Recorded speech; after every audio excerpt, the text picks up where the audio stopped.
جەژنتان پیرۆز. جەژن و شادی لە ڕووی دەرونیەوە بۆ مرۆڤ پێویستن، چونکە بەردەوام لە ناو جەنجاڵی و هەڵچوون و داچوونەکاندا دێت و دەچێت. پێویستی خۆشیەکان بۆ مرۆڤ وەک وێزگەیەک وهایە بۆ بچڕان و لێکجیابوونەوەی لەگەڵ ڕابردوویدا. شادی ئەتوانێت ئەو چرکە ساتانیەتە ناو ژیانی مرۆڤەوە ئەو ڕابردووە ناخۆشەی لەبیر بەرێتەوە و وەک برینێکی ڕۆحی و معنەوی ببێت بە هەتوان. بە تایبەتی شادیەک کە مرۆڤ لە کردنیدا پاداشتی وەربگرێتەوە، واتە ببێت بە سەرمایەکی معنەوی و ئیمانی. بسم الله الحمد لله والصلاة والسلام على رسول الله وعلى آله وأصحابه أجمعين. أنس كل مالك لصحيح فرمي پیغمبر صلى الله عليه وسلم كهات مدينة إما دو روج معنا هبو ياري من تيدا دكتو خوشي من تيدا دبر فرمي أم چی أم روجانا أرجان كراس أم روجك كوا إما خوشي وكيف وشادي أنت يا دربر. پیغمبر صلى الله عليه وسلم فرمي خواي گوري بچاكتر بو إيوه بججن رمضان وججن قربان. أما يقدوم لصحيحاته فرمي پیغمبر صلى الله عليه وسلم جاري كان دا ججنه دچيتوا عایشی دایکی ایمانداران دوو کچۆڵی لابن گۆرانی بۆ ئەڵێن. ئەم بڵێن گۆرانی سرودی بۆ ئەڵێن. پێغەمبەر صلی الله علیه وسلم پشتیان تێکات و سەرنێتەوە لە عایشە ئەفەرمێت لە جێگەکەی خۆیان سەری ناوە پشتی تێکرد. ئەفەرمێت لەو کاتەدا پێغەمبەر صلی الله علیه وسلم هاتە ژوورەوە سەیری کرد. ئیمامی ئەبوبەکر هاتە ژوورەوە سەی دوو کچۆڵە گۆرانی بۆ ئەفەرمێت ئیمامی ئەبوبەکر ئاوای لێ کردم دەستێکی لێیە بێدەنگ بە لە ماڵی پێغەمبەر سەڵ مزمارێک لە مەزامیری شێطان هەیە. الله پیغمبر صلی الله علیه و سلم آوریا فرمود دعهما یا ابا بکر لیان گر چون بر روزی خوشی و شادی کاته خوشی و شادی در برین بریتیه ل او طبعا نفسی انسان دائما اگر انسان هموی جیانی ناخوشی بیم هموش جیانی خوشی به قدر هیچ کامیان نازن. اما خالق کیتر افنون روزی کیان حنظله هات دروتی نافق حنظله منافق امام بکر گیلی بو فرمی بو منافقی وتي والله هي ما كلا خدمتي پیغمبران عليه الصلاة والسلام كباسي قبر وقيامة وبحث جهنم أكا وازاين إما بتشاو ديبين زور أترسين ليه كهاتنا ناو مالو منال مان هموش تيك مال لبيرة شتا. إمام بكر فرمي أجر وابي كاتا من شو كتو هل كان دسنا خدمت پیغمبر عليه الصلاة والسلام عادي كده يا رسول الله أم حادثين بو قرانتو أم روداو الله پیغمبر صلى الله عليه وسلم فرمي شي فرمي ساعة وساعة يعني جياني إنساني مسلمان نابي هرهمي عبادته خواه پرستی به ناجبه هرهمي جياني كي له لعب وقالته كردن كواتا پیغمبر عليه الصلاة والسلام كباسي أمي كرد كإيمش دو روش معنى هي روجي ججن خوشي در برينه فرمي ليعلم اليهود بأن في ديننا فسحا ويجو لك بزاني ديني إيمش كراوية کرانەوەی تێدایە بەڕووی هەموو خەڵکە کاتە دینی ئێمە چۆن ئەبێ بەشی کەسێکی تێدابێت کە باڵقی عاقلی نوێشخێنە ئەبێ بەشی کەسێکی تێشاوێت کە مناڵێک بێت دڵی پێی خۆشکی کاتە شاری دەربڕین بریتە لە هەر خۆشی و کەیفێک کە ئینسان دەری بڕێ بەڵام ئەوەشمان لەبیر نەچێت لە سنووری شەرعانە چێتە دەرەوە. کاتە شاری دەربڕینەکە بڵین ئاوا نەبێ تێکەڵاوی تێدا نەبێ ئافرەت بەجلی ناشەرعینەیەتە دەرەوە ئەگینا مەسەڵەن دروستکردنی هۆڵی یاری بۆ مناڵان چوونە دەرەوە لەگەڵ مناڵان ئەمە شتێکە شەرع ڕێگەی پێداوە. هەر خوای گەورە خۆی ئەفەرمێ قول سیروا فی الأرض بەسەر زەویا بگەڕن. بۆچی بەسەر زەویا بگەڕی؟ بۆ گەشت و سێران بگەڕێ بزان دەسەڵاتی خوا چۆنە. کەواتە شادی دەربڕین بریتێ لە هەر خۆشی و کەیفێک کە ئینسانی مسلمان دەرونی پێی بگەشێتەوە پێی ڕوون بێتەوە بەڵام سنووری شەرع نەبەزێن. خۆشی لە جەژندا یعنی چی؟ یا جەژن یعنی چی؟ خۆشی و سرور لە جەژندا ئەگەڕێتەوە بۆ ئەو خۆشی و سرورەی کە خوای گەورە خستێ دڵی ئیبراهیم پیغمبر عليه الصلاة والسلام کاتێک کە خوای گەورە ئەمری پێکرد قوربانیەک بۆ خوا بکاو. دوجار چیرۆکی قوربانیکردنی ئیسماعیل و لە ئەخیرا کە خوای گەورە دڵی خۆش کرد بەوەی کە کاتێک کە ئیبراهیم عەزمێکی تەواوی هەیە و ئەیەوێ قوربانی بکە بۆ خوای گەورە و ئەیەوێ ئەمری خوای گەورە جێبەجێ بکە خوای گەورە دڵی خۆشەکە بەوەی وەفەدەیناهم بذبح عەظیم خوای گەورە بەرانێکی جوان و قەشەنگی بۆ دەنێرێ و ئەیکاتە قوربانی و لەو ڕۆژەوە ئیتر جەژنی قوربان ئەبێتە جەژنی ژیانەوە و جەژنی خۆشی و جەژنی لاچوونی مەینەتەکان و ناڕەحەتیەکان و تاقیکردنەوە لە ئیمتیحان و لە ئیبتیلاکان ئەو تاقیکردنەوەی کە بێگومان ئێمە دوو جەژنمان هەیە لە ئیسلامدا جەژنی ڕەمەزان و جەژنی قوربان. ئێمە لە جەژنەکاندا خۆشی دەرەبڕین و قورئانیش ولذلك فليفرحوا خوای گەورەش باسی فەرەح و خۆشیمان بۆ ئەکا کە بە عیبادەت و بە تەقوا و بە خواناسی و بە لە خوا نزیک بوونەوە فەرەح و خۆشی خۆتان دەرببڕن. ئێمە لە جەژنی ڕەمەزاندا 30 ڕۆژ بە ڕۆژوو بووین بۆ خوای گەورە و تاقیکردنەوەیەکی گەورەمان ئەنجام داوە و تیایدا ناجح بووین. ئەمرێکی خوای گەورەمان جێبەجێ کردووە تیایدا ناجح بووین. شەڕێکی دەستەوەیەخەمان لەگەڵ شەیتانا کردووە و تیایدا ناجح بوون سەرکەوتوو بووین. دوای ئەوە جەژن و خۆشی ئەگەڕین بەهۆی ڕەمەزان و بەهۆی سەرکەوتنمان و بەهۆی بە گوێکردنی خوای گەورە. و لە جەژنی قوربانیشە خوای گەورە کە وەختێ بانگی لێکردین ئەی کەس ئەو کەسانەی وەلله علی الناس حج البیت من استطاع إليه سبیلا، هەر کەسێک کە توانی با بچێ حەجی ماڵی خوای گەورە بکە. ئێمە کۆمەڵێک لە مسلمانان ساڵانە دەچن ڕوئەکەنە ئەو شوێنە پیرۆزە و هەر بەو مناسبەوە خوای گەورەش بڕیاری داوە هەر کەسە هەر حاجیەک لە عەرەفاتە دوعای خێر بکە خوای گەورە لێی قبول بکە و دوعایش بۆ هەر کەس بکە خوای گەورە لێی خۆش ببێ. و پێغەمبەری خوای صلی الله علیه وسلم ئەفەرمێ جەژنی قوربان یان با بڵێن ڕۆژی عەرەفە گەورەترین ڕۆژە کە خوای گەورە لە زۆرێک لە بەندەکانی خۆی خۆشە بێ. ئەم ڕۆژە کە مادام ڕۆژی عەفواتە، ڕۆژی ئازادکردنە، ڕۆژی جێبەجێکردنی فەریزەیەکی گەورەی حەجە، دروشمێکی گەورەی حەجە، شەعیرەیەکی گەورەی حەجە و حاجەکانمان لەوێ ڕێزیان لە حەج گرتووە و ئێمەش لێرەوە بە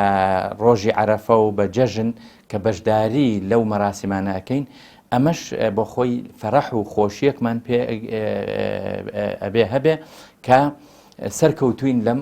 تاقیکردنەوە گەورە و خوای گەورە ئەم بەرەکەتە گەورەی بەسەردا ڕشتوین کە بریتە لە ڕۆژی عەفواتی خوا بۆ هەموو ئومەتی پێغەمبەر صلی الله عليه وسلم. جەژن یعنی شادی بە وعنایتی دیارە شادی و خۆشی دەربڕین ئەوە نییە کە ئێمە دایمە مسلمان ئەبێ دڵی خۆش بێ. بەچی بە عیبادەت و خواپەرستی بە جەژنەکانمان دەربڕینی خۆشی ئێمە لە دنیا و لە قیامەتە خوای پەروەردگار نیعمەتی زۆر پێبەخشوین. یەکێ لەو نیعمەتانە ئەوەیە کە ئەم جەژنانەیە، ئەم جەژنانەش معنای دەربڕینی خۆشی، دەربڕینی شادی. ئێمەی مسلمان لە جەژنا ئەبێ هەمومان دڵمان خۆش بێ، هەمومان شادی دەربڕین، هەمومان ئەم جەژنەمان زۆر لا خۆش بێ. مسلمان لە ناویەکە ئەبێ شادی دەرببڕێ. ئەوەتانێ کاتێ پێغەمبەری خوا صلی الله عليه وسلم دوو کچۆڵە لە ماڵەکەیە کە گۆرانی ئەڵێن ئەبوو بەکری سدیق لە دڵسۆزی و خۆشەویستیا بۆ پێغەمبەری خوا صلی الله عليه وسلم بەلایەوە باشە لە ماڵی پێغەمبەری خوا ئەم شادی و خۆشیە دەرنەبڕێ. بەڵام پێغەمبەری خوا صلی الله عليه وسلم پێغەمبەری ڕەحمەتەن للعالەمینە، پێغەمبەرێکە بەردەوام شادی لەسەر لێوەکانی بووە، بەردەوام هەڵوێستی پێغەمبەری خوا شادی و خۆشی بووە بۆ ڕەحمەتەن للعالەمینە بۆ هەموو کەسێ. بەڵام لێرا بە ئەبوبەکر فەرمێ ئەی ئەبوبەکر هەموو کەسێ شادی دەرەبڕێ، هەموو کەسێ جەژنی هەیە، ئێمە جەژنمان هەیە. ئەم جەژنە جەژنی چییە؟ جەژنی دەربڕینی خۆشی و شادیە. بۆیە ئومێدمان وایە ئینشاءالله مسلمانان لە جەژنە خۆشی و شادی دەرببڕن. دیارە کەلیمەی شادی کە عەرەبیەکەی ئەلفەڕەحە لە قورئانە خوای پەروەردگار زۆر باسی کردووە و لە دەیان ئاەتی قورئان پەروەردگار باسی شادیمان بۆەکە بە هەردوو جۆرەکەی. دیارە ئەوەی کە لە قورئان ئینسان سیر ئەکا ئەبینێت کەلیمەی شادی کە باس کراوە بە دوو نوع خوای پەروەردگار باسی کردووە. جۆرێکی مەحموود، جۆرێک کە شەرعیە و ڕێگە پێدراوە و باشە ئینسان دڵخۆشی خۆی دەرببڕێ، و جۆرێکی مەذمومیشمان هەیە کە خوای پەروەردگار سەرزەنشتی ئەو جۆرە شادیە ئەکا و ئینسان ڕێگە پێدراو نییە لەو شوێنانە لەو کاتانە شادی دەرببڕێ. سەرەتا پێش ئەوەی کە بینە سەر باسی و تەفسیل لەسەر مەسەلەی فەڕەح و شادی دەربڕین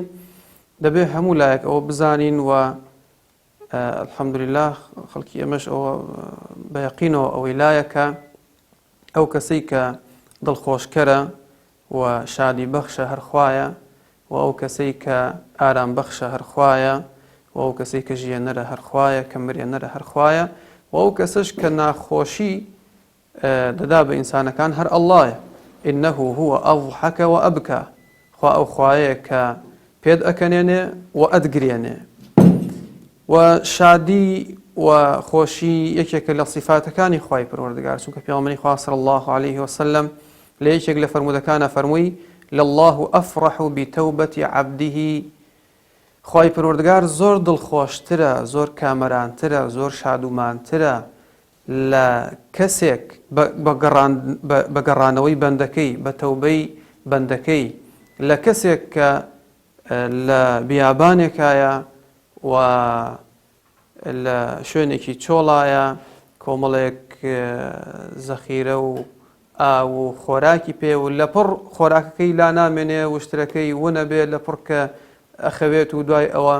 یەتەوە بۆ لای کە چەند دڵی خۆشە ئینسانە لە مردن ڕزگاریە بێ پێغەمبەری خوا صلی الله علیه وسلم دەفەرمێ خوای پەروەردگار زۆر لەو ئینسانە دڵخۆشترە بە گەڕانەوەی عەبدەکەی بە گەڕانەوەی بەندەکەی و بە تەوبەکردنی قل بفضل الله وبرحمته فبذلك فليفرحوا قرآن فەرمێ ئەی محەممەد عەلەیهی سەڵات وەسەلام تۆ پێیان بڵێ بفضل الله ئێمە بەهۆی ئیسلامەوە دڵخۆشین ئیسلام و ڕەحمەت و سۆز و میهرەبانی و پەیامی خوای پەروەردگار وای لێ کردوین کە ئێمە خۆشحاڵ بین کە ئێمە دڵخۆش بین دڵخۆشیمان بەوەیە کە ئێمە الحەمدوللا موسڵمانین پێش هەمووشت ئێمە دڵخۆشین بەوەی کە لە دایک و باوکێکی موسڵمان لەدایک بووین ئەمە گەورەترین شادومانیە گەورەترین خۆشیە بۆ ئێمە و ئەگەر سەیری هەدی پێغەمبەر بکەین عەلەیهی سەڵات وەسەلام لە حیاتی زێڕینی خۆیان بەرامبەر بە زۆر شت پێغەمبەری خوا صلی الله عەلەیهی وسەلەم دڵخۆش بووە یعنی لەوانە بەرامبەر بە مسلمان بوونی هەرێکێک لە بێباوەڕان بە هەر کام لە یەهودیەک مەجوسیەک هەر کەسێکی تر کە مسلمان نەبوو بێ و مسلمان بوو بێ پێغەمبەری خوا صلی الله عەلەیهی وسەلەم زۆر دڵخۆش بووە زۆر کامەران بووە و بە سەرکەوتنی دینی خوای پەروەردگار پێغەمبەری خوا صلی الله عەلەیهی وسەلەم مسلمان بووە ويومئذ يفرح المؤمنون بنصر الله يومئذ يفرح المؤمنون بنصر الله بسركوتني مسلمانان جاء لهر مجالك أبو به لهر مجالك أبو به هر وقت في عمر صلى الله عليه وسلم إيمان داراني بيني به كبيش كوتون هنجاوي كان برو بيش ناوا ودلخوش بون كامران بون في عمر صلى الله عليه وسلم في دلخوش بوا وهر وها دلخوش بوني إنساني إيمان دار بفوتانو لناوتوني ظالمان وكوتون ئێمە کامەرانین بەوەی کە مسلمانان بەهێز بن مسلمانان لەو پەڕی قووەتا بن مسلمانان دەستە جەمع بن مسلمانان برای یەکتری بن لە مقابلە هەر وەختێ بێباوەڕان دوژمنانی ئیسلام تێشکا بێتن ئیمانداران ئەوە فەرحەیەکی ئیمانیە لە ئیمانداران کە مسلمانان دەبێ بەو حاڵەتە هەر دڵخۆش بن یەکێک لەو پێدراوە ئیمانی و گرنگانی کە لە جەژندا بەدەست و دەمی مسلمانانەوەیە بۆ دواندنی یەکتری گردن ئازادیە گردن ئازادی لەوەی کە تۆ بەردەوام خۆت بە قەرزار و کەمتەرخەم بزانین لەگەڵ بەرامبەرەکەتدا قەرزار بەو مانایە نا کە درا و درهەمی ئانی ترێت لابێت بەڵکو هەستی ئەوەی کە لە ڕووی دەرونی و پەنامەچیەوە خۆت بە قەرزار بزانیت کە بوو لەگەڵ دەوروبەرەکەتدا باشتر بیت و کەمتەرخەمی نەنوێنی ئەکرا باشتر بەدەم کێشە و گرفتەکانی خوشک و براکانتەوە بچیت و لەکوێ پێویستیان بە تۆ بێت لەوێدا ئامادە بیت ئەمە ئەو هەستە مسلمانێتیە کە خوداوەند داوامان لێکات و بە سەنگی مەحەکی ئیمانی داناوە دائما ئینسانی مسلمان مادە هەمیشە تێکەڵاوییان هەیە هەمیشە نزیکایەتیان هەیە حتا لە سەفی نوێژە مەسن جاری وایە کەسێک لە پەناتا نوێژەکە سێرەکەی بۆنێکی ناخۆشی خوارد یا جاری وا هەیە دەبینیم لە پەناتا قاچەخا بەسەر قاستە عەزیەتی دەکە کاتە گردنازایی یعنی چی؟ یعنی ئەمەیە ئینسانی مسلمان دائما بەرامبەر بە براکی بەرامبەر بە خۆشەویستەکەی ناخی ئەوەندەی تیا نییە کە بیەڵێتەوە هەڵی گرێ بۆ کاتێکی تر بەڵکو دائما ناخێکی پاکی ڕوونی شەفافیە بەرامبەر بە براکی بۆیە پێڵشێڵی گردنمە ئازاکە یعنی بزانم کە من پێچێ بەرامبەر بە تۆ شتێکم وتبێ بەرامبەر بە تۆ قسەیەکم کردبێ یا حتا لە ڕیزی جەماعەتە شتێکم کردبێ کە تۆ دڵت پێ ڕەنجابێ دەبێت داواکەم کەوا تۆ لێم ببووری یعنی پاککردنەوەی دەروون بەرامبەر یەکتر پێغەمبەر صلی الله علیه و سلم لە حەدیثێکی صحیحە ئەفەرمێ هەموو ڕۆژان دووشەمە و پێنجشەمەی کردەوەکانی بەنی ئادەم هەڵ بەرزەبنەوە بۆ لای خوای گەورە ئەفەرمێ خوای گەورە لە هەمویان خۆشە بێ ئیلا دوو کەس نەبێ یەکەمیان کەسێک کە شیرک و هاوڵی بۆ خوا بڕیاردابێ دووەم دوو کەسن کەوا ڕەنجاندن و دڵی یەکتریان ئازاردا ئەفەرمێ خوای گەورە ئەفەرمێ ئەمانە ڕاگرن حتا یەستەلیحا 3 جار دەفەرمێ ئەمانە ڕاگرن هەتا ئاش دەبنەوە. ئەوجا پێغەمبەر صلی الله علیه و سلم فەرمی لا يحل لمسلم أن يهجر أخاه فوق 3. بە هیچ شێوەیە جائز نییە ئینسانی مسلمان دەنگ دابڕێ لە براکەی لە 3 ڕۆژ زیاتر. کاتە ئینسانی مسلمان دائما مسلمان کەسێکە ناخ و دەرەوەی وەکو یەکوایە، یان دەرو دەرونی بەرامبەر براکەی وەکو یەکوایە، چۆن لە دەرەوە ئاوا ڕووی خۆش لەگەڵ یا لە ناخیشە ئاوایە. بۆیە پێغەمبەر عەلەیهی سڵات وەسەلام دەیەوێت کۆمەلگایەکی تەندروست و سالم هەبێ، نەک کۆمەلگایەکەوە کۆمەلگایەکی ڕقاوی، کۆمەلگایەک دائما عداوت لە نێوان یەکترای. بۆیە بەڕاستی ئینسانی مسلمان ئەگەر کەسێک پێغەمبەر صلی الله علیه و سلم فەرمی ئەگەر دوو کەس ئاش نەبوونەوە قسەیان لەگەڵ یەک نەبوو دەنگ دابڕی نەبوو هەر کامێکیان بمرێ بەڕاستی قیامەتی خەتەر ئەگەر ئاش نەبوو بێتەوە. بۆیە ئەم گردن ئازایە حکمەتی ئەم گردن ئازایە بریتی لە چی؟ بریتیە لە بە سەلامەت ڕۆشتن بەرەو قیامەت بێجگەلەوەی کەوا ناخی بەرامبەر یەک دروست و تەندروست. بەڕاستی یعنی ئینسانی مسلمان کە نوێژ دەکا ڕۆژوو دەگرێ یعنی زۆر خەتەرە. کەسی وایە چێتە حەج و عومرەش بەڵام ئاساییە بەلایەوە دەنگ لەگە یەک دابڕێ. یعنی بزان دەنگ دابڕین ئەوەندە گەورەیە. پێغەمبەر عەلەیهی سڵات وسەلام لەو حەدیثە لەگەڵ چییە باسیەکە؟ لەگەڵ شرک بۆ خوای گەورە، یعنی شرک ئەکبەر الکەبائرە. پێغەمبەر سڵات فەرمی ئەم دوانە خوای گەورە لیان خۆش نابێت. بۆیە بەڕاستی جەژن هەلێکە فرسەتێکە کە ئینسان ئەتوانێت هەموو ناخۆشیەکان بخاتە ئەولاوە، هەموو ڕقەکان بخاتە ئەولاوە، پەڕەیەکی تازە لەگەڵ بەرامبەرەکەیە دروست بکە. بۆیە دەبێ ئینسان ئەگەر دەتەوێت برای من خوشکی من ئەگەر دەتەوێت عیبادەکەت دروست بێ بەندایەتەکەت لای خوا وەرگیراوە بێ دووشەممە کە ڕۆژی جەژنەکە کە کردەوەکان بەرەو لای خوای گەورە بەرز دەبنەوە. ئەگەر دەتەوێت خوای گەورە سەیری نامەی ئەعمال بکە خوای گەورە لێت خۆش بێ گوناهەکان بسڕێتەوە بەڕاستی ئەگەر بێت و دەنگت دابڕی بە لەگەڵ کەسێکە ئاش نەبیتەوە ئەوە خوای گەورە سەیری نامەی عەمەلت ناکە. بۆیە بەڕاستی دەبێت ئینسانی مسلمان ئاگای لە خۆی بۆ قیامەتی. خۆی گردن ئازادی بە تعبیرێکی تر یا بەراء الذمە یان وەکو بڵێن لێ خۆش بوون لە دەستەواژەیەکەوە هاتووە کە تۆ قەرزی کەسێکت لایە شتێکی ئینسانێکی ترت لایە حەقێکت لایە ئەم حەقا ئەم کەسە بە ڕەغبەتی خۆی دێت لەو حەقی خۆی خۆشە بێ و دەڵێ من ئەو حەقم ناوێ و ئەوە گردنم ئازا کردی و ئەوە بەراء الذمەم بۆ کردی و ئەوە عەفوم کردی لەو شتەی کە هەیە. ئێمە لە ڕۆژی جەژندا ئەم مستەڵەحە کە بەکار ئێهێنین گردن ئازادی یا لێ خۆشبوون دوو چەمکە بەشێکی بینی عەبدەکان و خوای گەورە کە وەکو عەرزم کردی پێغەمبەری خوا صلی الله علیه وسلم ئەفەرمێ لە ڕۆژی عەرەفە و جەژندا خوای گەورە بە مەلانیهایە لە بەندەکانی خۆی خۆشە بێ. ئەوە یەکێک عەفواتێکە کە خوای گەورە گردنی بەندەکانی ئازادەکە لە حەق و حقوقێک کە لەسەر بەندەکان و ئەبێ ئەنجامی بدەن و بەڵام ئەنجامیان نەداوە یان گوناهێک و تاوانێکیان کردووە خوای گەورە گردنیان ئازا ئەکا لە ئاگری جەهەنەم یا لە عقوبە یا لە وەرگرتنەوەی ئەو حەقە. بەنسبەت ئێمەش خۆمانەوە بێگومان ڕۆژانە ئێمە حەق و حقوقمان ئەکەوێتە سەر یەکتر بەلای کەمەوە. ئەگەر حتا مەسەل جاری وە هەیە مسلمانێک گەڵێ پێڵێ کاکە گردن مازاکە جاڵێ کاکە جایمە چیمان هەبووە تا گردنی یەکتر ئازاد بکەین. بەڵام ئێمە ئەگەر سەیری مەبادئە گەورەکانی ئیسلام بکەین سەیرەکەین ئێمە کۆمەڵی حەق و حقوقمان هەیە لەسەر یەکتر کە ئەکرێ زۆر جار توانی بێتمان ئەنجامی بدەین و نەمان کردبێ. مەسەلەن کۆمەڵی حەقمان هەیە کە حەقی واجبە وەکو حەق و حقوقی بینی کوڕ و باوک بینی دایک و باوک بینی کوڕ و خوشک و برا بینی مێرد و هاوسەر بینی خزم بینی ئامۆزا و پورزا و خاڵۆزا و ئەمانە و لەو دائیرەش هەندێک حقوقی دراوسێتی دوای جار هەندێک حقوقی هاوڵاتی بوون دوجار هەندێک حقوقی مسلمانان بەسەر مسلمانانەوە. مەسەڵەن پێغەمبەری خوا صلی الله علیه و سەلەم نافەرمێ حەقی مسلمان بەسەر مسلمانەوە حەوت شتە. یەکێ لەوانە مەسەڵەن ئەگەر نەخۆش کەوت تۆ سەردانی بکە ئەگونجێ ئەم برا مسلمانت نەخۆش کەوتی بێ و تۆ نەتزانی بێ یا زانی بێت و نەتوانی بێ بچی بۆ لای ئەمە حەقێکت پێشێل کردووە. حەقی خۆیت لە جەژنەکانە پێ بڵێ کاکە گردن مازاکە کە من نەمتوانی ئەم حەقی تۆ ئەدا بکەم. بە باوک بڵێ کاکە باوکە گیان گردن مازاکە بێگومان من نەمتوانی و حەقی تۆ ئەدا بکەم. بە خزمەکەت بە دراوسێکەت بە خوای گەورە وای داناوە یان با بڵێن ئەم ئومەتی پێغەمبەرە صلی الله عليه وسلم پێغەمبەری خوا صلی الله عليه وسلم جوان تعریفی ئینسانی مسلمان و ئیماندارەکە کە تەشبیهەکە بە نەخلە بە دارخورما یان بە نەحل بە هەنگ کە ئەم مسلمانە ئەبێ هەمیشە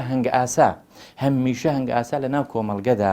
خەیر بڵاو بکاتەوە شیرینی بڵاو بکاتەوە ئاسوودەی بڵاو بکاتەوە ئەگونجێ ئێمە خۆمان بۆ خۆمان نەمانتوانی بێ وەک پێویست ئەوە ئەبێ لە ڕۆژانی جەژندا تەوبە بکەین و داوای گردن ئازادی لە خوا بکەین بۆی لەگەر حەق و حقوقێکی خوایمان لایە لێمان خۆش بێ و داوای گردن ئازادیش لە کۆمەڵگە و لە خزم و لە کەسوکار و لە دۆست و ئەحباب و مناڵ و کوڕ و کچ و خزم و خێزان بکەین بێگومان کە ئێمە ناتوانین بە تەواوەتی حەقی ئەم کەسوکارە بدەین بە تایبەتی لەم عەسر و لەم زروفەدا بە تەواوەتی حەقی مسلمانان بدەین کە یعنی گەورەترین حەقی مسلمان بەسەر مسلمانەوە ئەوەیە کە جاری وا هەیە مەسەلەن غیبەتی نەکەی زۆر جار ئێمە بەداخەوە کەوینە ناو غیبەتی برایەکی مسلمانمان گەورەترین حەقی مسلمان بەسەر مسلمانەوە ئەوەیە کە ئەگەر فەقیر و هەژار بوو دەستگورەوی بکەیت ئەگەر لە شوێنێکدا کەسێک غیبەتی برایەکی مسلمانی کرد یا حەقێکی خوارد یا زوڵمێکی لێ کرد تۆ حەقا واجبە لەسەرت ئەرکە لەسەرت کە دیفاع لەو برا مسلمانەت بکەیت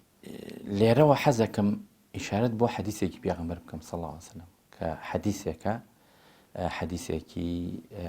صحیحە لە مسلم و بوخاریە هاتووە کە پێغەمبەری خوا صلی الله عليه وسلم ئەفەرمێ هەموو دووشەممە و پێنجشەممەیەک نامەی بەندەکان بەرزە بێتەوە بۆ لای خوا نامەی ئەعمالی سجیلی کردەوەی بەندەکان بەرزە بێتەوە بۆ لای خوا خوای گەورە ئەفەرمێ سەیری نامەی ئەعمالەکانەکە دوو کەس هەن خوای گەورە عالمە خۆی ئەزانێ ئەم دوو کەسە قسەیان بە یەکەوە نییە خوای گەورە ئەفەرمێ بە مەلایکەکان ئەو دوو فاعیلەم بۆ لابەرن سەیری ئەو دوو نامەی ئەعمالە ناکەم تا ئاژ نەبنەوە سەیری نامەی ئەعمالیان ناکەم و لە حەدیثی صحیح هاتووە من هاجر أخاه فوق 3 مات دخل النار هەر کەسە لە دوای 3 ڕۆژ زیاتر قسەی لە برا مسلمانەکەی دابڕی ئەوە ئەگەر مرد ئەچێتە ئاگری جەهەنەمەوە لێرەدا یەک ملاحەزە بدەم ملاحەزەکەیش ئەوەیە ئەسبابی قسە نەکردنەکە ئێمە لە حەدیثدا وارد بووە کە پێغەمبەری خوا صلی الله عليه وسلم ڕێککەوتووە یەک دوو ڕۆژێک قسەی لەگەڵ عایشا نەبووە یان جۆرێک لە جۆرەکان قسەی لەگەڵ نەکردووە زانایان ئەفەرمون لەسەر چی ئەفەرمون عایشە کەلیمەیەکی وت غەیبەتی سەفیەی خێزانی پێغەمبەری کرد صلی الله عليه وسلم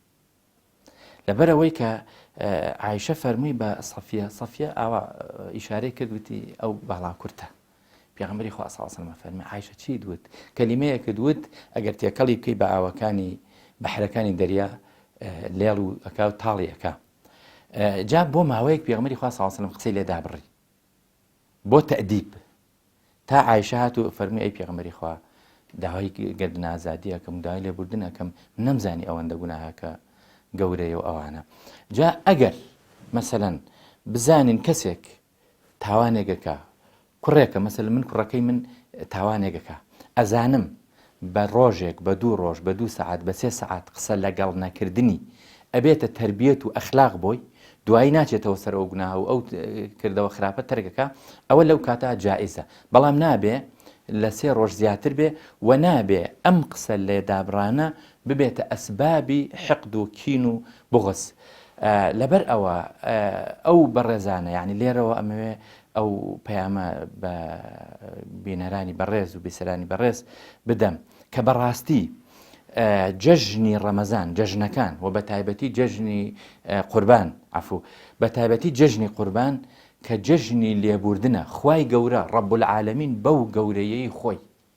بەو گەورەیەی خۆی جەژنی ڕەمەزان جەژنی قوربانی کردووە بە عەفواتی عام بۆ ئومەتی پێغەمبەر بە هەموو شێوەیەک بەس ئەم بەندەیە بڵێ خوایە لێم خۆش ببە و گردنم ئازاکە و عەفوم بکە خوای گەورە بڕیاری داوە لەم ئەیامی تەشریق و لە جەژنی قورباندان لە بەندەکانی خوا خۆش بێ بە تایبەت لە ئومەتی پێغەمبەر صلی الله عليه وسلم. عەجەبە بەندەیەکی خوا وەک جنابت فەرمووی نوێژەکە ڕۆژوو ئەگرێ لەوە چێ ڕۆژی عەرەفە بە ڕۆژوو بوو بێ لەوە چێ زەکات بدە بەڵام لەسەر جاری وایە لەسەر 2000 دینار 3000 دیناری طبع بڕوا بفەرموو بیستومە کە لەسەر 5000 دینار 3 ساڵ خوشکبرای یەکتریان قسەیان نەبووە لەگەڵ یەک یان لەبەر ئەوەی کە خوشکەکەی وتوێتی بە براکەی میراتم بەرێ لەسەر ئەوە وتوێتی کاکە مادەم تۆ داوای میراتت لە من کردووە ئێتر وعد بێت تا ماوم قسەت لەگەڵ نەکەم. ئەمە لەگەڵ میزانی ئیسلامات چۆنە گونجێ، ئەمە لەگەڵ گردن ئازادیات چۆنە گونجێ، ئەمە لەگەڵ تەسامحی ئیسلام و دینی پێغەمبەرات چۆنە گونجێ. مانای گردن ئازادی تۆ ئەڵەی بە گردم ئازاکە خۆی ئێمە دوو حەق و مافمان لەسەرە، حەقێکی خۆی گەورە و حەق الناس، حەق الله و حەق الناس. ئێمە ئەبێ بۆ حەق الله داوای لێخۆشبوون لە خۆی گەورەکەین، دائیمەن داوای لێخۆشبوون لە خۆی گەورە بەم ئوسلوبە ئەستەغفر الله، داوای لێخۆشبوون لە خۆی پەروەردگارەکەین لە بەرامبەر ئەو هەڵە و کەم و کوڕیانە کە ئێمە هەمانە لە عیبادەت و لە خواپەرستیە. ئەبێ ئێمە دائیمەن ئەمە بەکاربێنێ ئەم دەسەواژەیە. خاڵێکی تر کە زۆر گرنگە حەق الناس. من لێرەوە بە هەموو مسلمانان بە هەموو برایەکی و خوشکێکی ئازیزم ئەڵێم لە هەر شوێنێکن کاتێک کە ئێمە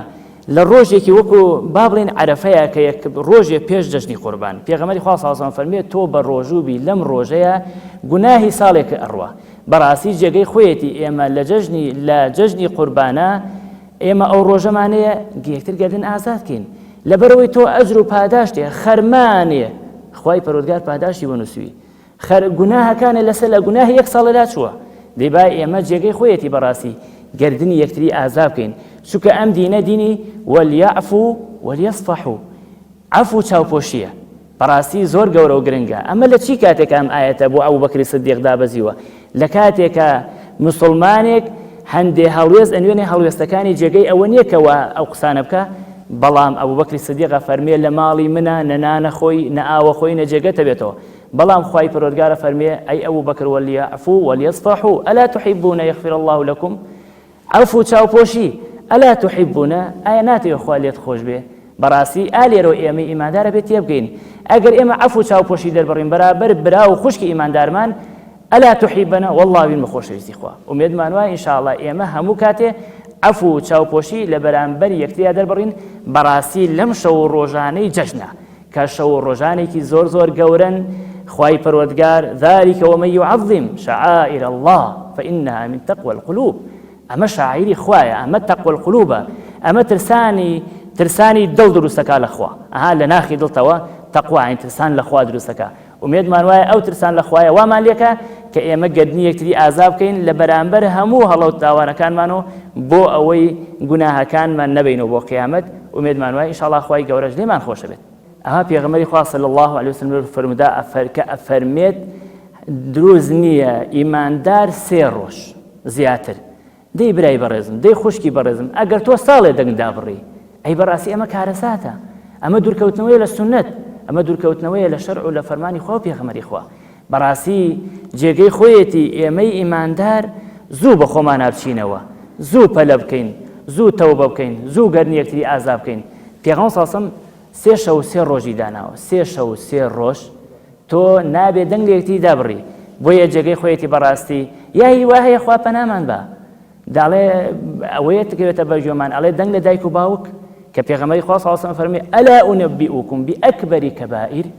ئایا ئاگادارتان بکەم لە گەورەترین گوناهەکان قلنا بەلا یا رسول الله صلی الله علیه و سلم فەرمووی الئشراک بالله وعقوق الوالدین یعنی شەریک کە چەند تاوانێکی گەورەیە لێ خوا فەرمێ لە مشریک خۆش نابم بەڵام تاوانی دەنگدا بڕین و دڵ ئێشان و ئەزێدانی دایک و باوک چییە؟ ئەوەیە کە خوا نەخواستە تۆ دەنگی لێدا بڕی خوای گەورە لە پاڵ شیرکە پێغەمبەر صلی الله علیه و سلم لە پاڵ شیرکە باسی کردووە قورئانیش فەرمێ ئوفی ولا تنهرهما خوای پەروەردگاری لە قورئانە چەندها ئاەتی قورئان وبالوالدین ئیحسانا چاکە لەگەڵ دایک و باوک ئوفی ولا تنهرهما یعنی ئۆفێکیش نابێکین ئەبێ لەگەڵ دایک و باوکمانە چاک بین حتا پێغەمبەران سەلامی خۆیان لەسەر بێ ئەگەر دایک و باوکیشیان بێ بڕوا و بێتن نمونەی ئیبراهیم سەلامی خوای لەسەر بێ نمونەی پێغەمبەرانی تری بەڵام ئەدەبیات و یعنی دەنگ دابڕین و خۆشەویستیان بۆ دایک و باوکیان هەبە ومیادمانوای ئێمە ئیماندار وریابین دەنگ لە دایک و باوکماندا نەبڕین و دەنگ لە مسلمانان بەعام دەنگ لە دراوسەکانمان دەنگ لە برا ئیماندارەکەمان ئینشاءالله خۆمان لەم گوناهە بپارێزین زوو بەپەلە گردنی یەکتری ئازا بکەین و دەنگ لە یەکتریدا نەبڕین شتێکی خراپە گردن ئازادی دیارە پێغەمبەری خوا صلی الله عليه وسلم لە یەکێک لە فەرمودەکانیان دەفەرمێت من أقال عثرة أخيه أقال الله عثرته يوم القيامة. معلومی جنابتان جەژن لە دوای دوو فەریزەی زۆر گەورەیەت ئێمە دوو جەژنمان هەیە جەژنی ڕەمەزان و جەژنی قوربان کە هەرێکێک لەم جەژنانە لە دوای دوو ڕوکنی گەورەی دین کە ڕۆژی ڕەمەزان و حەجی ماڵی خوای پەروەردگارە لە دوای ئەم دوو فەریزەیە و مسلمانان کامەرانن دڵخۆشن شادومانن لە دوای ئەنجامدانی دوو فەریزەی گەورە زنجیرەیەک لە عیبادەت و لە بەندایەتی بۆیە ئەم دڵخۆشیە وایان لێکا جۆرێک لە تەسامح جۆرێک لە لێبوردنیان تیا دروست بێ کە مسلمانان لە جەژنا کە پیرۆزبایی لە یەکتری ئەکەن کە گردن ئازادیەکەن هەر لەو منتەڵەقەوە هاتووە کە لە دوای مەوسیمێک لە عیبادەت کۆکردنەوەی خەرمانێکی خێر و پاداشتی قیامەتی داوا لە یەکتریشەکەن ئەگەر جارێک لە جاران دڵیان گردی گرتە بێ بەرامبەر بە یەکتری کە گردنیان ئازادکەن و لە ئیسلامیشا زۆر پێغەمبەری خوا صلی الله عليه وسلم حتا ئاەتەکانی قورئان هانی مسلمانان ئەدەن کە تەسامح و لێبوردن و دەستکراوە بن لە لێبوردنا بەرامبەر بە یەکتری فەرمودەکە کە فەرمووی من أقال عثرة أخيه أقال الله عثرته يوم القيامة هەر کەسێک بە هەڵەو کەم و کورتی براکەی بڵێ قەیچێکە قەی ناکە خوای پەروەردگاریش لە ڕۆژی قیامەتە بە هەڵەو کەم و کورتیەکانی ئەو دەفەرمێ قەی ناکە و قورئانی جوا دەفەرمێ ئەگەر ئێوە پێتان خۆشە و ئیمانداری ڕاستەقینن لێبوردە بن ئەگەر پێتان خۆشە خوای پەروەردگار لێتان ببورێ پێتان خۆشە خوای پەروەردگار لێتان ببورێ و مەسەلەی گردن ئازادیش بۆ معنایەت کە ئەگەر جارێک لە جاران مسلمانان دیارە لە مجتەمەعی لە کۆمەڵگەی ئیماندارانە عیلاقە و پەیوەندی گەرم و گوڕ هەیە و مجتەمەعی مسلمانان جیاوازن لە مجتەمەعەکانی تر لە زۆر شت ئەمان باتەوە سەر یەکتری زۆر شت گرێمان ئەدا بە یەکتری زۆر شت وامان لێکە کە تێکەڵ یەکتری بین لە نەتیجەی ئەم تێکەڵاویە ڕەنگە هەندێک جار من بەرامبەر بە جەنابەت بەرامبەر بە دراوسێکەت بەرامبەر بە خزمەکە بە ئەهلی گەڕک بە ئەهلی مزگەوتەکە جارێک لە جاران سوء تەفاهومێک تێنەگەیشتنێک و بە جۆرێک لە جۆرەکان دڵ عاجزبوونێک هەوبێ جەژن فرسەتێکی گەورەی ئیمانیە خوای پەروەردگار دیدا بە مسلمانان بە شوێنکەوتانی پێغەمبەری خوا صلی الله عليه وسلم تا ئەو فرسەتە بە هەڵبخۆزنەوە کە گردنی یەکتری تیا ئازاد.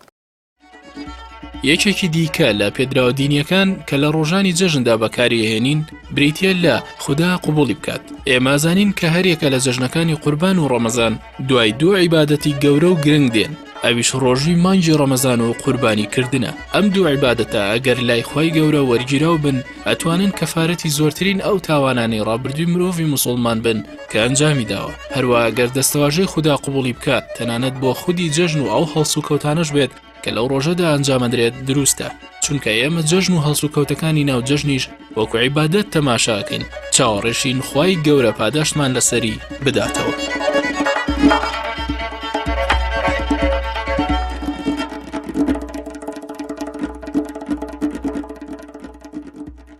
طبعا ئێمە دوو جەژنمان هەیە ئەم دوو جەژنە لە دوای چین دوو جەژنمان دێت لە دوای دوو عیبادەتە. جەژنی ڕەمەزان لە دوای ڕۆژووە مانگێکی ڕەبق ئینسان بە ڕۆژوو دەبێت بەجێهێنانی ڕوکنێک لە ڕوکنەکانی ئیسلام. جەژنی قوربانیش لە دوای ڕوکنێکی ترە لە ڕوکنەکانی ئیسلام. ئەم دوعایە کە ئینسان دەیکا من ئەڵێم خوای گەورە لێمان قبوڵکە خوای گەورە لێت قبوڵکە تەقەبەل الله منا ومنکم یعنی ئەمە ئەو پەڕی دەربڕینی خۆشەویستی و برایەتیە. یعنی ئەم عیبادەتیت ئەم چەند ڕۆژە و ئەم مانگەی کە تۆ عیبادەت کردووە بەندایەتیت کردووە ئەمڕۆ جەژنێکە کە خوای گەورە ئینشاءالله لی وەرگرتووی منیش دوعا بۆ تۆ ئەکەم بڵێم خوای گەورە لێت وەرگرێ بەڵام گرنگ ئەوەیە کە ئەم دوعایەمان لە ناخەوە بیکەین بۆ یەکتر کە من بڵێم خوای گەورە تاعەت و عیبادەت لێ قبوڵکە لە ناخەوە بۆ تۆی بکەم چونکو دوعای ئینسانی مسلمان بۆ براکەی وەرگیراوە. کاتە ئەم دوعایە یەکەم دەربڕینی هەست و خۆشەویستیەکە بۆ براکەت دووەم ئەوەیە کەوا ئینسانی مسلمان دەبێت دائیمەن ئاوا بێ چۆن ئێستا من دوعاەکەم بۆ تۆ خوای گەورە لێت وەرگێ ئەبێت لە هەموو کاتێکا دوعاکەم بۆ تۆ بەردەوام بێ نەک تەنها لە ڕۆژی جەژنە ئیتر جەژن تا جەژنەکەیتر من بیری تۆم نەبێتەوە مەرحەباییت نەکەم سەلامت لێ نەکەم ئیلا ئەو کاتە بڵێم لێت قبول بێ لەبەرێ بەڕاستی ئەم دروشمانی ئیسلام ئەم جەژنانی کە هاتووە کە لە دوای عیبادەتە ئەم دوعاە جێ خۆیەتی کەوا بیکەین بەڵام گرنگەوەی لە ناخەوە بیکەین بۆ یەکتر هەر عیبادەتێک هەر بەندایەتیەک هەر تەقەڕوبێک بۆ لای خوای گەورەکە ئینسان دیکە دەتوانێت تۆ دوعای خێری بۆ بکەی خوای گەورە لێ وەرگرێ حتا کلمەیەکیش نەک عیبادەتێک حتا کلمەیەکی چاک کابرا دەچێ محاضرەیەکەدا دوو قسەی خێر بۆ کەسێکە ئەم قسانە کە دەیکا یان تۆ دوعایەکیان ئەم دوعاکە بریتێ لە چی کاکی وەکو عەرزم کرد دوعاکە بریتێ لە دەربڕینی هەست و دڵسۆزی و خۆشەویستی بەرامبەرەکەت بۆ تۆ ئەم دڵسۆزی دەبێت هەموو کاتێوا بێ دەبێت هەموو کاتێ بێ بەڵام ئێمە وەکو عادەت وامان کردووە کە دوای جەژن لە کات جەژنەکان ئەڵێن خوای گەورە قبوڵیکە ئەو جا دوای ئێوەش ئێمە لە جەژنی ڕەمەزانە کە ڕۆژوو تەراویحمان هەیە ئەخۆ لە جەژنی قوربان ئەمە عارەفەشمان هەیە کە عارەفە پێغەمبەر صلی الله علیه و سلم فەرمی هەر کەس ڕۆژووی عارەفە بکرێ خوای گەورە لە گوناهی 2 ساڵی خۆش دەبێ دەکاتە ئەگەر کەسێک ڕۆژوەکەی گرت بێ بێتە مایسترینەوەی گوناهی 2 ساڵی جێ خۆیەتی تۆش لە ناخەوە دوعای بۆ بکەی خوای گەورە لێ قبوڵ بکە خوا قبوڵی بکە تعبیرێت وەکو بڵێن دەستەواژەیەکی جوانی دینیە هەتا لە ئەثرا هاتووە تەقەبەل الله منا ومنکم قبوڵکردن بریتیە لەو کردەوەی کە تۆ دوعاەکەی بۆ کەسێک کە خوای گەورە تاعاتی قبوڵ بکە حتا لە قورئانیشدا کە وەختێک کە خوای گەورە بە پێغەمبەر صلی الله عليه وسلم فەرمێ إذا جاء نصر الله والفتح ورأيت الناس يدخلون في دين الله أفواجا فسبح بحمد ربك واستغفره إنه كان توابا وقتك أجر فتح أجر كردويك جواند أنجام داو جهاتان كردو مسلمان هاتنا وإسلام وسركوتنو أمانة هموي كردوي جوان أمانة هموي عملي صالحة بەڵام خوای گەورە ئەفەرمێ دەی دوای ئەوە ئستەغفار بکەن ئستەغفار بە معناکەی یعنی تەڵەبی ئەوە بکەن ئەگەر خوا لێتان قبول بکە و ئەگەر کەم و کورتێکیش هەیە خوای گەورە بۆتان پڕ بکاتەوە ئجا لەبەر ئەوە گرنگە ئێمە ئەم دوعایەکی جوانە تقبل الله منا ومنكم أو تعبيرك جواني أثرية كصحابي بيغمبر صلى الله عليه وسلم أجر عبادتي كان أنجام دعوة رجوية كان قرتوا نيجي كان كردوا حجة كان كردوا خير كان كردوا دعاء خير كان كردوا بو يكتر خواليت قبولك يا مزور جرنجا كردوا بأنجام داني وبازوري وبوري أنا حسابني كردوا بقبول بونا قبولش دعای مسلمان بۆ مسلمان گیرایە جاری وایە من کردەوەیەکە کەم لەوە ئەچێ بەشێک لە جۆرێک لە ڕیا جۆرێک لە شتێکی تێکەڵ بێ بەڵام خۆم یا جاری وایە قسەیەکەکەم بە زمانی خۆم بە کردەوەی خۆم کردەوەیەک ئەنجام ئەدەم لەوە ئەچێ بەشێک لە نەفسی خۆم زمانی خۆم شتێکی خۆمی تیابێ وەستابێ لەسەر ئەوەی کە برایەکی مسلمانم دوعایەکم بۆ بکە برایەکی مسلمان دوعایەکم بۆ ئەکە خوای گەورە لێم قبوڵەکە وەلەویش پیغمبری خدا صلی الله علیه و سلم فرمی هر مسلمانێک لە پاژملە دوعای خیر بۆ برا مسلمانەکەی بکە یان بەرەو ڕوو دوعای خیری بۆ بکە مەلائکە ئەفەرمون وەلەکە مثله خوایە وەکو ئەم دوعایە بۆ ئەوش بنووسە جا بۆیە گرنگە جوانە ئێمە ئەو تعبیرە زۆر بەکار بێنین لە کاتی عیبادەت و ئەنجامدانی عیبادەت و بەیەگەشتنی لەگەڵ برا مسلمانەکانمان کە جەژنیان ئەنجام داوە کە حەجیان کردووە کە ڕۆژویان گرتووە تقبل الله منك خواليت قبولك خواليت ورقري إن شاء الله أما دعائك بو هم خمان توش عبادته بركة بين ملائكش بو خمان دعائك وهم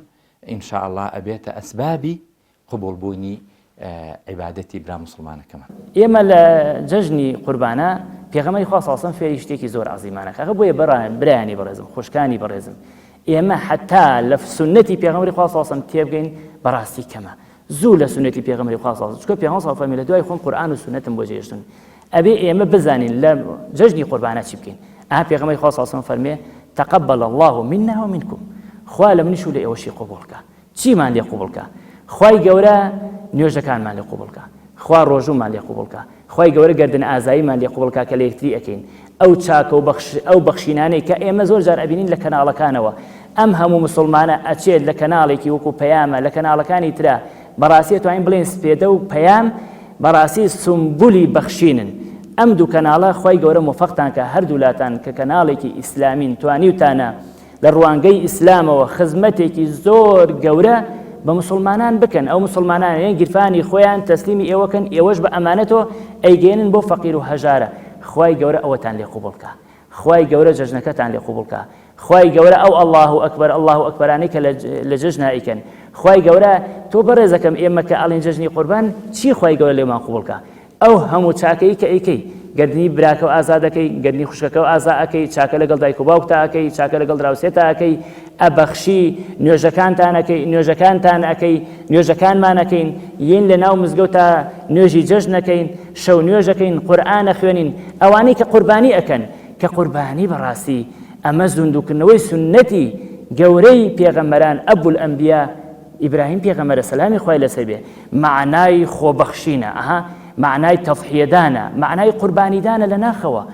بەڕێزەکەم بەس ئەمە ئاگامان لێ بێ لێرای خاڵ هەیە، زۆر ئاگامان لەمە بێت. خوای پەروەردگار لەگەڵ ئەمەشا ئەفەرمێ لن ينال الله لحومها ولا دماؤها ولكن يناله التقوى منكم. ئەفەرمێ من خوێن و گۆشتی ئێوەم ناوێ، تەقوام هەیە، تەقوا ترسان لە خواکە، ترسان لە خوای بۆ مزگەوت، ترسان لەبەر خوا برا مسلمانەکە و گەرنی ئازاکەی، ترسان لەبەر خوا ئەبەخشی، ترسان لەبەر خوا دڵی دراوسەکە و ئاشتەکەی تۆ، ترسان لەبەر خوا چاکە لەگەڵ دەوروبەرتاکەی، ترسان لەبەر خوا ئەبەخشی. بەڕاستی ئەمەیە خوای پەروەردگارە فەرمێ من ئەو ترسانە ئەو ئیخلاسەمەیە، ئەوە دڵسۆزیە. کەسێکە ئەچێ حیوانێک سەر ئەبڕێ ئەڵێ بۆ خوا هیچ گومانی تیان نییە، بەڵام خوای پەروەردگارە فەرمێ گۆشت و خوێنەکەم ناوێ لن ينال الله لحومها ولا دماؤها ولكن يناله التقوى منكم. تقوى كما تقوى يعني ترسان لخوا، أو ترسان لخواي كتوها هاوني والله أواني لم زلوفيا كأعوا بسر أمي لتهجار داما أو كدريجاي ميجو إيما كم خير ما لخومان بينو بلام خيري إيما الحمد لله أم دين دارو إيمان دا نيوجو عبادة خوا بريزو چاكو خوازي زو دل ما في خوشا بلام براسي بردوام ملتي مسلمان ظلمي لأكله يكيش لم ظلم أعوية كبرسي كني مسلماني دين دارا أجا مسلمانان جفانيان بروايا لم ججني قربانيان أكي خيريان أكي صدقاتيان أكي والله أواني كصالان كدوانا إستا ألين توانا خوزقت وانا منوبا بخوا إن شاء الله أو نيتي دلا أو إخلاصا لا إخوائي قورا قبولا ولكن يناله التقوى منكم. أميدم إن شاء الله إخوائي قورا أم ججني قربانا ببيت ججني برايتي ببيت ججني تباي ببيت ججني بيكوجيان ودعوة لأخوائي قورا كن حاجة كاش ما قبولك إن شاء الله وأخوائي قورا وامان ليبكا لم كردستانا همو بيك هاتكان همو رنگو نوعك خواهي قورا وامان ليكا دلكان من همو يباك بيتوا خوا قبولك تقبل الله منا ومنكم أم ديراء أم رستا كأما رستيكي جوان براستي وحرشن مشتو مريكي لسر لبيني زانايان كهندك دفرمون بعنوتري وهندك دفرمون بوتري وبلام والله أعلم أويك صحيحة وراجحة عادتك جوانا وكلميك جوانا وهروكو لزورق لهاولان كجراوتوا وزورق لإمام برزكان بباش ينزاني وكا أم قصي بوتري أمش بمعنى هروكو عرزم كردي لسرتا لباسي قردن آزاديكيا ججنا كان لدواي دو موسمي قوري عبادته وين وإنساني إيمان داريش دائما بيغمري خواه صلى الله عليه وسلم دفرميت ما من مسلمين يلتقيان فيتصافحان إلا غفر لهما قبل أن يتفرقا. هر دو مسلمانك دو إيمان دارك ناك جاجن هر وقتي كتر كقشتن بيكو توقيكي قرمو قريان كرد لقل يكتري ولا فرموديكي ترى بالروايات كتر أجر دعاء خيريان بو يكتري كرد إلا خواي پروردگار الله تعاني هر دو كان خوش به لتواني هر دو كان خوش به جا ججني فرصتي زور گوري هم بو قردن آزادي هم بو اوي كمسلمانان لججنا لهمو كات زياتر يكتري بينن توقع كان لهم وقت زياتر قرمو قرتلا فرصته او كاتك يما دعاء قبل بوني طاعة وعبادة بو يكتري بكين چونك براسي اما طاعة اكين عبادة اكين بلام هيج كامل اما نازانين ام عبادة ام روجوا امانه ولا مزقود او تراويحة او قربانية او هاتو شيء مزقود نازاني خالد ورقرياننا معلوم نية چونك پیغمبر خدا صلى الله عليه وسلم ليش يقول فرموده كان فرموي لرجي قيامتكم الله خلقانك لأمتي من أهينا كردو جوانا كانيان بأندازي شاخ كان شاخە بەرزەکان بەڵام بەهۆی کۆمەڵێک هەڵە و کەم و کورتی و شلگیری لە دینە لە ئیلتیزامی بە سنەتی پێغەمبەری خوا صلی الله عليه وسلم هەر تاوانێک کە کردوێتی هەندێک لە حەسەناتەکەی ئەبات پوچەڵی ئەکاتەوە جا ئێمە نازانین ئەو عیبادەتانە خوا لێی قبول کردوین یان نا بۆیە ئەو دوعایە ئەکەین ئەو دوعایە ئەکەین کاتێک کە ئەگەین بە یەکتری ئەڵێن خوای پەروەردگار تقبل الله منا ومنك خوای گەورە تاعەت و عیبادەتی بۆ نمونە لە ڕەمەزان ڕۆژی ڕەمەزانی لێ قبول کردبین ئەگەر لە جەژنی ڕەمەزان یەکتریمان بینی و لە جەژنی قوربان کە بە یەکتر ئەگەین و گردن ئازادی ئەکەین دوعاکەین ئەڵێن خوای گەورە قوربانی و نۆمینەی حاجیان و مانەوەمان لە مزگەوتا و تەکبیراتی عید و دەستکراوی ئیمان بەرامبەر فەقیر و هەژاران و تەسبیحات و زیکرمان لێ قبولکە ئینشاء الله